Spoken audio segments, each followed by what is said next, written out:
So,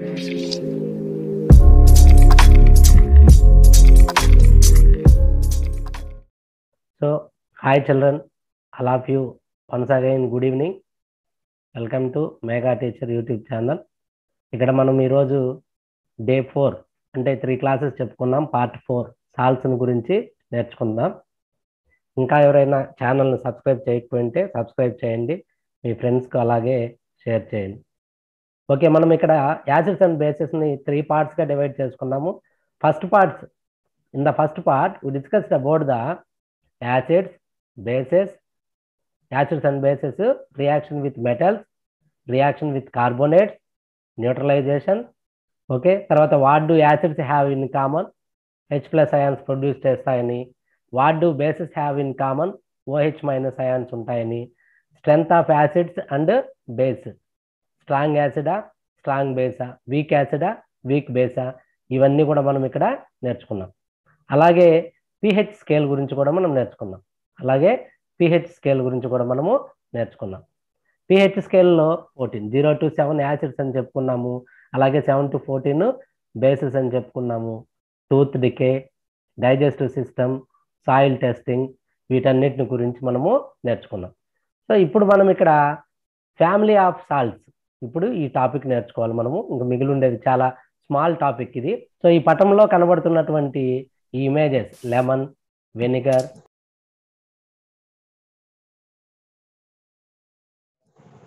acids, properties of acids, pH less than 7, litmus paper, acids turns blue litmus into red litmus, taste sour just like vinegar, odor burning sensation, texture sticky, reactivity acids reacts with metals to produce hydrogen gas, bleaching powder, soap, ammonia, antacids, chalkpiece, baking powder. These are the examples of bases.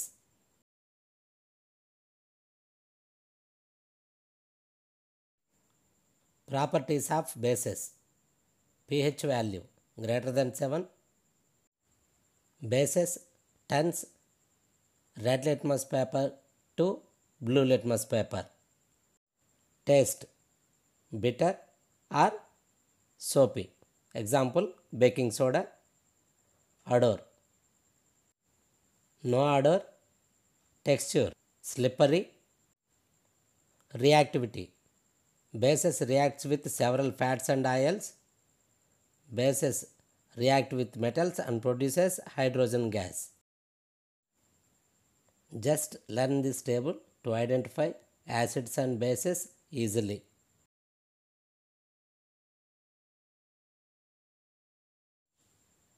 పిల్లలు ఈ పట్టికను పరిశీలించండి.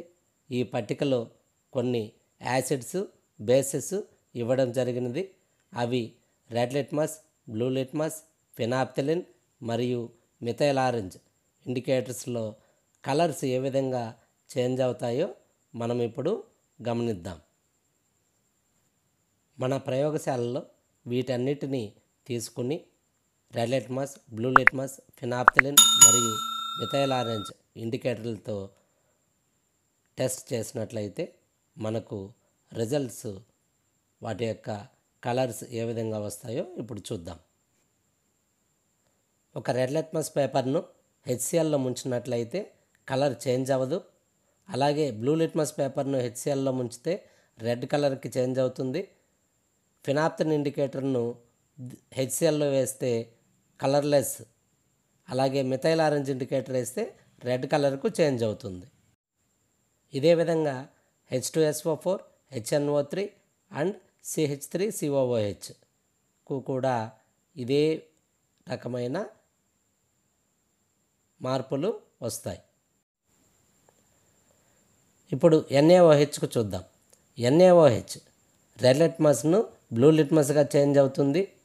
అలాగే blue litmus paper no change, phenolphthalein ఇండికేటర్ను NaOHలో వేస్తే pink కలర్కి మారుతుంది.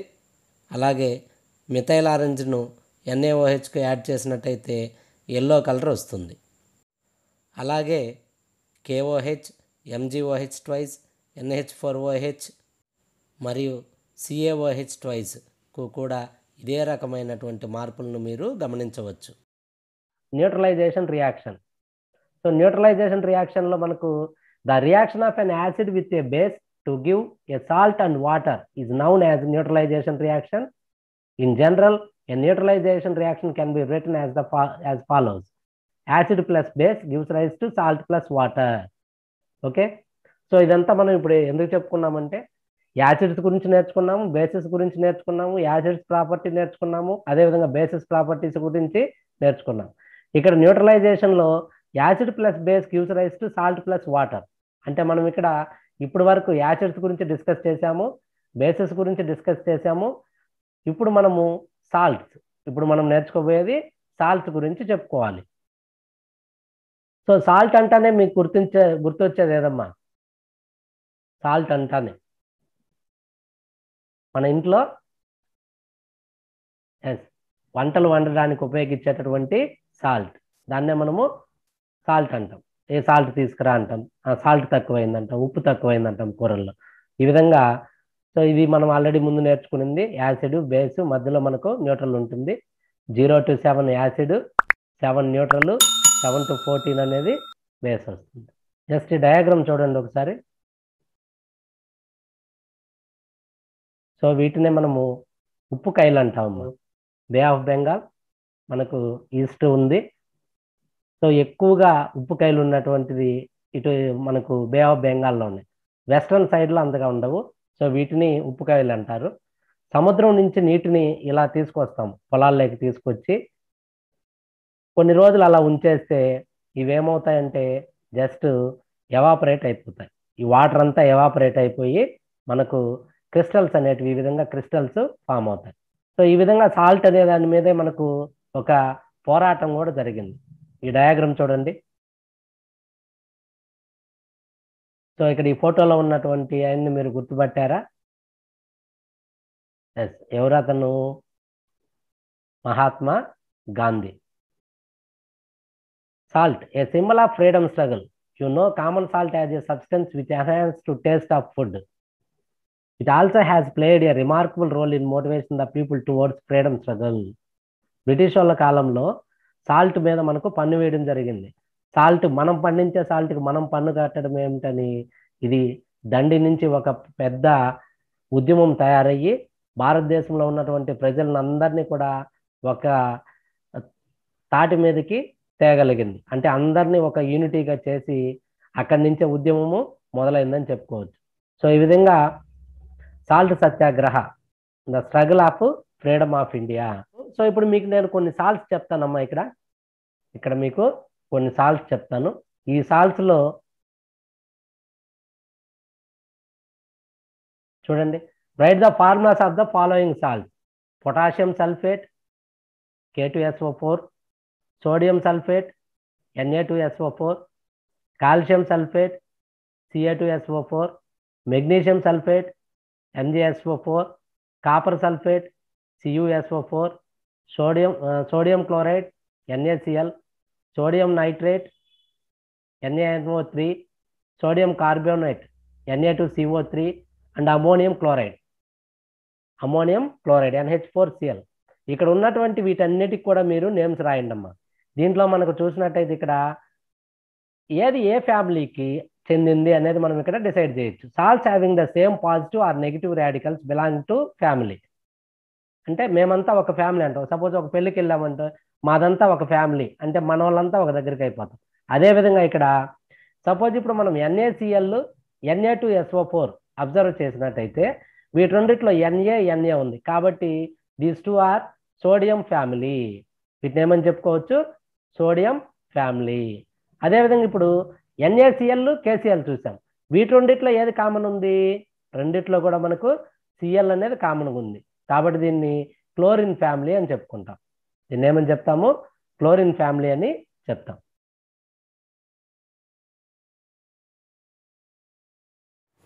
న్యూట్రలైజేషన్ రియాక్షన్ గురించి నేర్చుకున్నారు. Acid plus base gives rise to salt plus water. ఇలా సింపుల్గా మీరు గుర్తుపెట్టుకోవచ్చు. యాసిడ్ బేస్తో రియాక్ట్ అయ్యి సాల్ట్ ప్లస్ వాటర్ ఏర్పడతాయని నేర్చుకున్నాం కదా.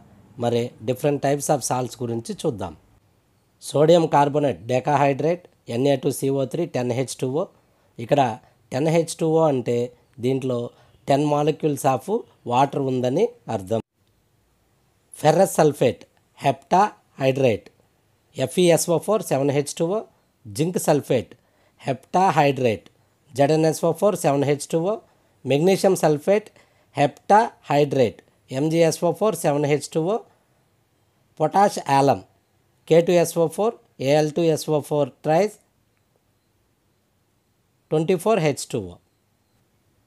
ఈ ఫ్యామిలీ ఆఫ్ సాల్ట్స్ మనం చూసినట్లయితే NaCl Na2SO4 వీటిలో Na అంటే సోడియం Na కామన్గా ఉంది కావున వీటిని ఫ్యామిలీ ఆఫ్ సోడియం సాల్ట్స్ అంటారు.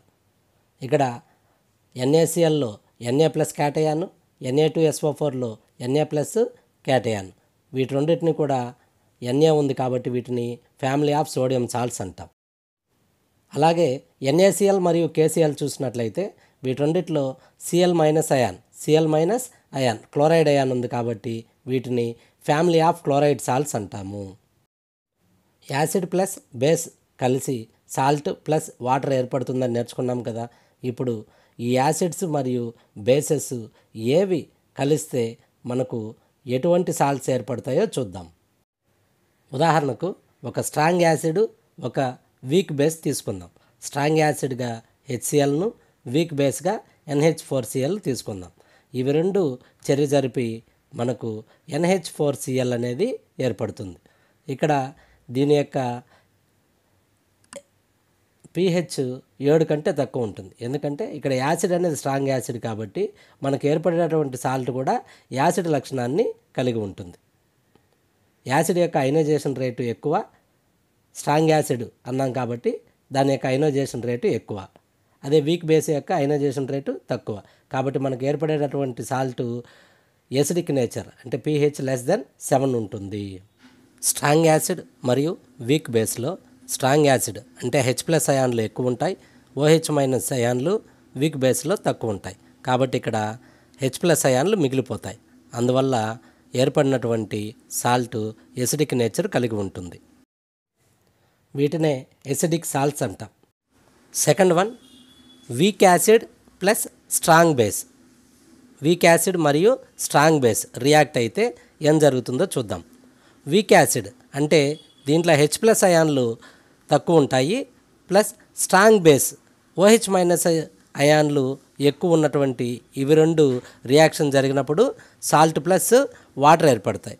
For example CH3COOH acetic acid, అలాగే స్ట్రాంగ్ బేస్ NaOH, KOH లాంటివి తీసుకున్నట్టయితే ఇవి రెండు చర్య జరిపి CH3COO Na ఏర్పడుతుంది. దీంట్లో OH- అయాన్లు అనేటివి ఎక్కువగా ఉంటాయి కాబట్టి దీని యొక్క pH <7గా ఉంటుంది. వీటిలో OH- అయాన్లు ఎక్కువగా మిగిలిపోతాయి కావున దీనికి బేసిక్ నేచర్ ఉంటుంది కాబట్టి వీటిని బేసిక్ సాల్ట్స్ అంటారు. Third one neutral salts. ఇక్కడ ఒక స్ట్రాంగ్ యాసిడ్, ఒక స్ట్రాంగ్ బేస్ రియాక్ట్ అయితే ఏం జరుగుతుందో చూద్దాం. స్ట్రాంగ్ యాసిడ్గా HCl, స్ట్రాంగ్ బేస్గా NaOH తీసుకుందాం. ఇవి రెండు చర్య జరిగినప్పుడు H+ అయాన్లు మరియు OH- అయాన్లు ఒకే స్థాయిలో ఉంటాయి కాబట్టి మనకు ఏర్పడినటువంటి సాల్ట్ అనేది న్యూట్రల్గా ఉంటుంది. అంటే ఈ సాల్ట్ యొక్క pH 7గా ఉంటుంది. మనము pH ఎలా తెలుసుకోవాలో ముందుగానే తెలుసుకున్నాం. pH స్కేల్ను ఉపయోగించి ఈ విధంగా ఏర్పడినటువంటి సాల్ట్స్ ఎసిడిక్కా, బేసిక్కా, న్యూట్రల్ మనము కనుక్కోవచ్చు. మనకు వచ్చినటువంటి ఆ pH స్కేల్లో 7గా చూపిస్తే అది న్యూట్రల్, 7 కంటే తక్కువ వస్తే ఎసిడిక్ నేచర్, 7 కంటే ఎక్కువ వస్తే బేసిక్ నేచర్. అలాగే మీకు ఇంకొక నోట్ ఏంటంటే strong acid plus strong base react అయినప్పుడు మనకు న్యూట్రల్ pH 7గా ఉన్నటువంటి న్యూట్రల్గా ఉన్న సాల్ట్ ఏర్పడింది. అలాగే వీక్ యాసిడ్ మరియు వీక్ బేస్ రియాక్ట్ అయినప్పుడు ఏర్పడినటువంటిది కూడా న్యూట్రల్ అని మనం అనుకోవచ్చు. కానీ ఇక్కడ either acid or base or neutral, acid కానీ బేసిక్ నేచర్ కానీ న్యూట్రల్ కానీ ఏదైనా ఏర్పడవచ్చు.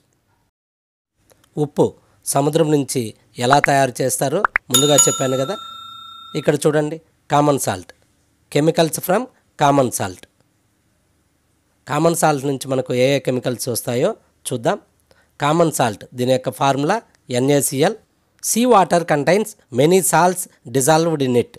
Sodium chloride is the predominant component and it is separated from these salts. NaCl structure ఇలా ఉంటుంది. మీరు హైయర్ క్లాసుల్లో దీని గురించి నేర్చుకుంటారు. The common salt is an important raw material for various materials of daily use such as sodium hydroxide, baking soda, washing soda, bleaching powder and many more. Let us see how one substance is used for making all these different substances. Common salt NaCl నుంచి sodium hydroxide NaOHను ఎలా తయారు చేస్తారో చూద్దాం. When electricity is passed through an aqueous solution of sodium chloride called brine solution, అంటే ఇక్కడ వాటర్లో NaClను కలిపినట్లయితే దాన్నే aqueous సొల్యూషన్ అంటాము. It decomposes to form sodium hydroxide. This process is called the chloro alkali process because of the product formed chlor for chlorine and alkali for a sodium hydroxide.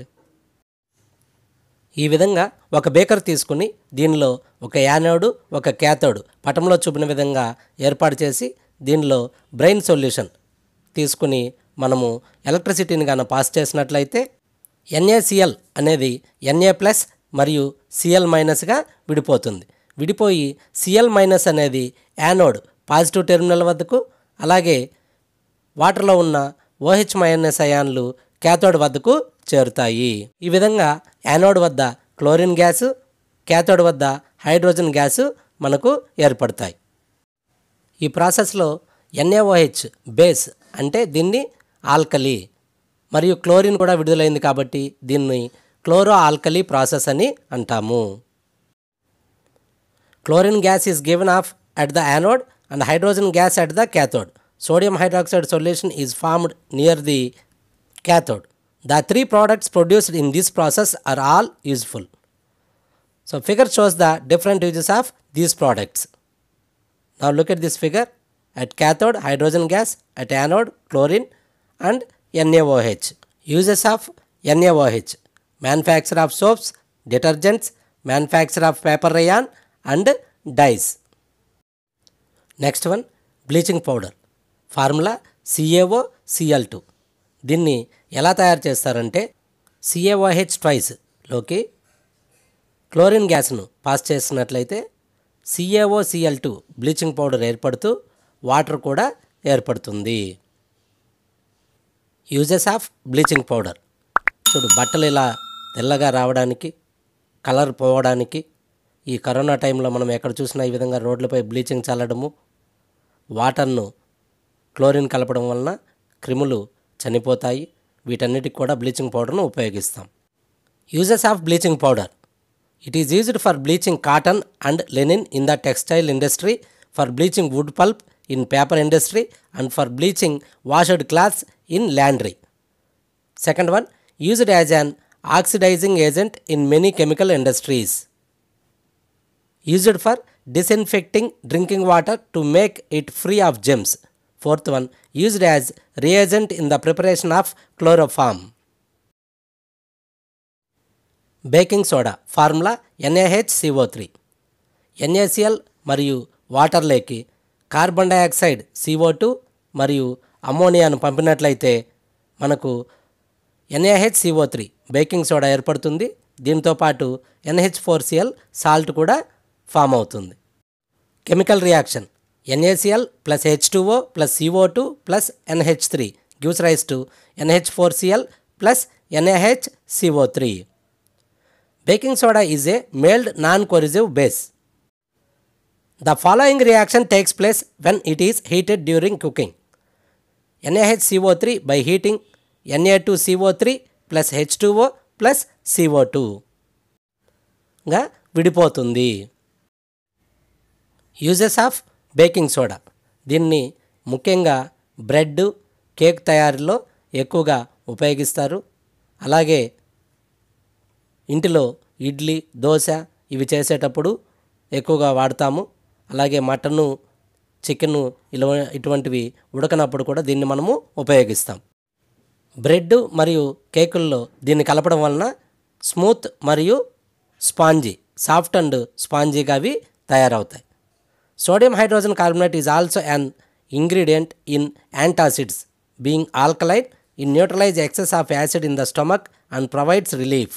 మన పొట్టలో excess of acid release అయినప్పుడు దాన్ని neutralise చేయడానికి ఈ బేస్ను మనము వాడతాం. It is also used as soda acid in fire extinguishers. It acts an mild antiseptic. Washing soda, sodium carbonate. దీని యొక్క ఫార్ములా Na2CO3. Sodium carbonate can be obtained by heating baking soda. Recrystallization of sodium carbonate gives washing soda. It is also a basic salt. Na2CO3 plus 10H2O gives rise to Na2CO3 10H2O. అంటే ఇక్కడ Na2CO3కి 10H2O అంటే water molecules add అయి ఉన్నాయి. దీన్ని water molecules ఉంటే దాన్ని హైడ్రస్ అంటాము. Water molecules లేకపోతే దాన్ని అన్హైడ్రస్ అని చెప్పుకుంటాం. Uses of washing soda. Sodium carbonate is used in glass, soap and paper industries. It is used in the manufacture of sodium components such as borax. Sodium carbonate can be used as a cleaning agent for domestic purpose. It is used for removing permanent hardness of water. Next topic, removing water of crystallization. ఇక్కడ మనము ఒక test tube తీసుకుంటాము. ఈ test ట్యూబ్లోకి copper sulphate CuSO4 green కలర్లో ఉన్నటువంటి copper sulphate తీసుకుని test tube హోల్డర్తో దీన్ని బర్నర్పై ఉంచి కొద్దిసేపు వేడి చేస్తాం. వేడి చేసిన తర్వాత గ్రీన్ కలర్లో ఉన్నటువంటి కాపర్ సల్ఫేట్ CuSO4 5H2O నుంచి ఈ వాటర్ మాలిక్యూల్స్ ఎవాపరేట్ అయిపోతాయి. ఎవాపరేట్ అయ్యి ఆ వాటర్ మాలిక్యూల్స్ అన్నీ కూడా టెస్ట్ ట్యూబ్ చుట్టూ ఫామ్ అవడం మీరు చూడవచ్చు. మరలా ఎప్పుడైతే ఆ వైట్ కలర్ కాపర్ సల్ఫేట్కు వాటర్ యాడ్ చేస్తామో అది తిరిగి గ్రీన్ కలర్కు చేంజ్ అవుతుంది. ఈ వీడియో యొక్క లింక్ను డిస్క్రిప్షన్లో ఇస్తాను. ఈ ల్యాబ్ యాక్టివిటీని చూడండి. Chemical formula for hydrated copper sulphate CuSO4 5H2O. After heating chemical formula for copper sulphate is CuSO4 anhydrous. కొత్తగా నిర్మించే ఇళ్లల్లో ఇటువంటి డెకరేషన్ మీరు ఎప్పుడైనా చూసారా? ఇవన్నీ కూడా POP ప్లాస్టర్ ఆఫ్ ప్యారిస్తో ఈ యొక్క నిర్మాణాలు చేస్తారు. అలాగే కాలికి దెబ్బ తగిలినప్పుడు ఇలా కట్టడానికి కూడా ప్లాస్టర్ ఆఫ్ ప్యారిస్ POPను ఉపయోగిస్తారు. Plaster of Paris chemical formula CaSO4 12H2O. Uses of plaster of Paris. దీన్ని బ్యాండేజ్గా ఉపయోగిస్తాము, ప్రూఫింగ్ మెటీరియల్గా ఉపయోగిస్తాము, సీలింగ్ ఏజెంట్గా ఉపయోగిస్తాం, for making castes for statues, toys and decorative articles, smoothing కోసం, వాల్ సర్ఫేసెస్కు దీన్ని ఉపయోగిస్తాము. Okay children, thank you.